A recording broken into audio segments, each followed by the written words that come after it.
The village of Mbara was a place lost to time, cradled between a forest that whispered and a river that sang. Its people were simple, their lives rooted in old customs and whispered warnings. Every generation knew the tale of the river mermaid who sang at midnight. She was no fairy tale beauty. Her voice, they said, was sweeter than honey, but laced with death. Those who heard her melody, especially under the light of a full moon, never returned. Men, women, children, all lost to the river's depths. Some claimed they saw the victims wandering the banks days later, drenched, pale, eyes void of soul, until they vanished again for good.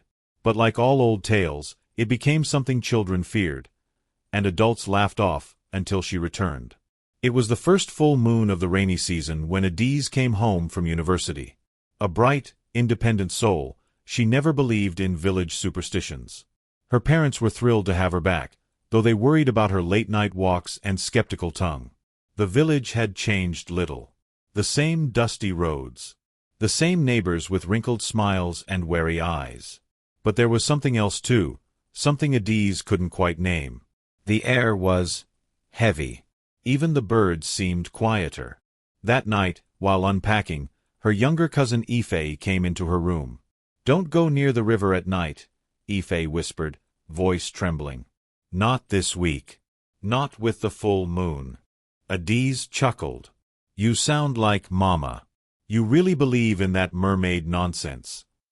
Ife didn't laugh. "Mrs. Okafor's daughter heard the song last month. She hasn't come back." Adiz froze. She'd heard whispers about the missing girl but chalked it up to village drama. Still, Ife's expression gave her pause. Later that evening, under a sky smeared with clouds, Adiz wandered toward the river. Not because she believed, but because she wanted to prove there was nothing to fear. The elders claimed the mermaid song only started at midnight. She arrived early. The riverbank was silent, the water dark and slow. Then she heard it. A note. Just one. Soft, like a whisper carried on the wind. Her body stiffened. A strange warmth spread through her chest, and her vision blurred. It was beautiful. Irresistible. Her heartbeat slowed as she stood, motionless, on the edge. Then, footsteps. She snapped out of her trance and turned around. It was her grandmother, Auntie Ngozi, lantern in hand, her face pale with fury and fear. "You fool!" she hissed. "You want to bring the curse on this family.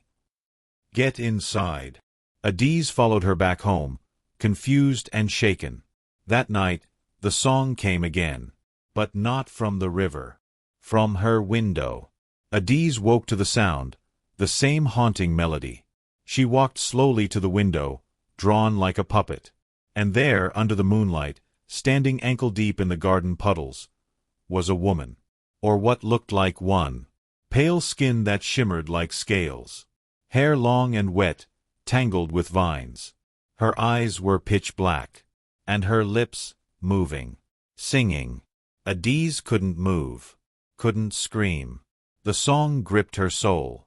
Then, her grandmother burst into the room, swinging a calabash filled with smoldering herbs. The figure vanished. The song stopped. But the damage had already begun. Over the next few days, Adiz became different. She was distant. Distracted. Her skin turned cool, clammy. She spoke less and began disappearing for hours at a time. Her mother found wet footprints in her room each morning.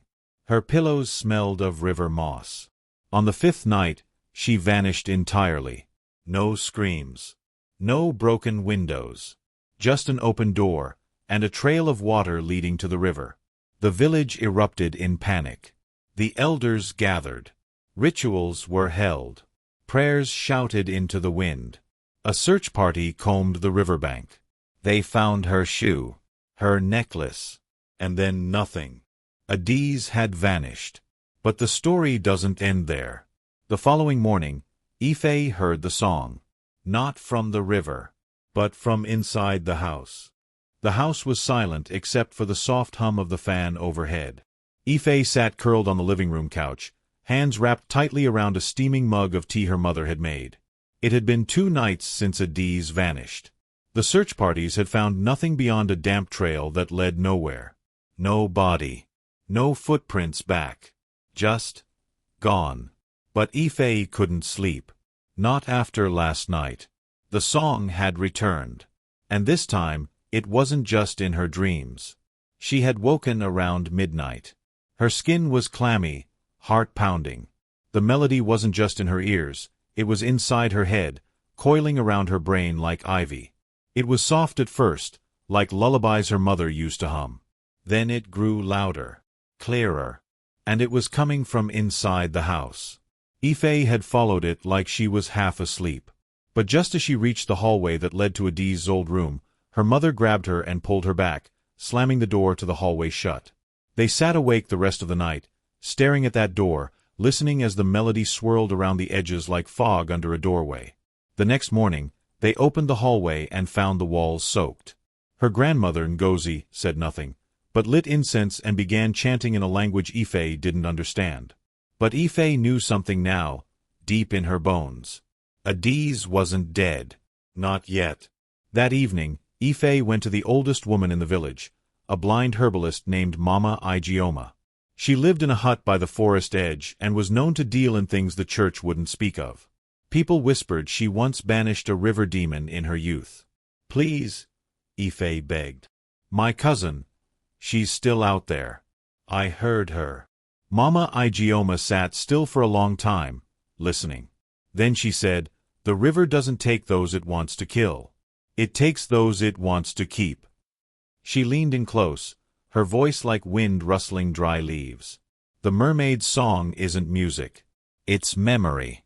It sings you your pain, your longing, your sorrow. That's how she lures you. She uses your wounds like ropes."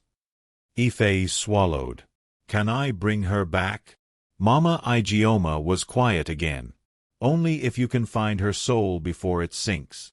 That night, under the light of a bleeding moon, Ife walked to the river. She held a pouch of sacred herbs tied around her neck and whispered prayers passed down through generations. Her grandmother had begged her not to go, but Ife couldn't sit idle. She had to try. Adiz had always protected her, even when Ife was a scared little girl crying at thunderstorms. Now, it was her turn. The river was still. Too still. She stepped into the water. Cold, ankle-deep, then knee-high. The wind stopped. And then, she heard it. The song. But it wasn't the mermaid's voice this time. It was Adiz. Faint. Fragile. Ife. The sound came from beneath the surface. Ife gasped as something brushed her leg. Not a fish. A hand. She dropped into the water. Everything below the surface was wrong. There was no murk. No silt. Just darkness. And light, soft, blue, coming from deep below, where a strange temple of stone spiraled down into the abyss. She floated downward, drawn toward the glow. There, at the bottom, Adiz sat on a throne of coral and bone, her eyes glowing with an unnatural silver hue. Her skin shimmered like scales, and her hair flowed weightless in the current. She didn't look frightened. She looked calm. "Ife," she said, voice echoing in the watery void. "Why did you come? To bring you back." Adiz smiled faintly, but it wasn't a smile of joy. It was hollow. "You can't. I belong to her now." Behind the throne, shadows shifted. The mermaid emerged. She was enormous. Half woman, half serpent, eyes like glowing pearls, mouth filled with teeth too sharp, too long. Her voice slithered into Ife's mind. "She chose to hear me. She carries sorrow like a treasure. I only gave her what she asked for." Ife felt her body weaken. The song, was rising again. The memories of her own fears, her own regrets, they bubbled up like poison. She remembered the night she let her friend walk home alone. The time she lied about someone to protect herself. The secret she kept from Adiz. Pain twisted inside her. She was sinking. But then, a sound broke through. Drums. From above. Chants. Voices. Grandmother Ngozi. The elders. They were calling to her, trying to anchor her back to the world. Ife screamed through the water and threw the pouch of herbs at the mermaid. Light exploded. The temple cracked. The mermaid howled in fury. The spell broke. Adiz gasped, her silver eyes clearing. Ife, go. The water surged. A whirlpool opened above. Ife grabbed Adiz's hand, and together they were pulled upward, upward. They woke gasping on the riverbank just as dawn broke. Adiz collapsed into her cousin's arms, shivering, skin cold but human again. The village gathered around, stunned. Their lost daughter had returned. But Mama Ijeoma came forward with a grave face. She let you go, she said. But the river remembers. Adiz looked toward the water. For a moment, she swore she saw silver eyes watching from the depths. The river was silent again. For now. They say the river no longer sings, but sometimes, on moonlit nights, Adiz still hears a hum beneath the wind. And when she does, she holds Ife's hand and prays she never hears the full song again. Because not everyone gets a second chance. And the mermaid is always waiting.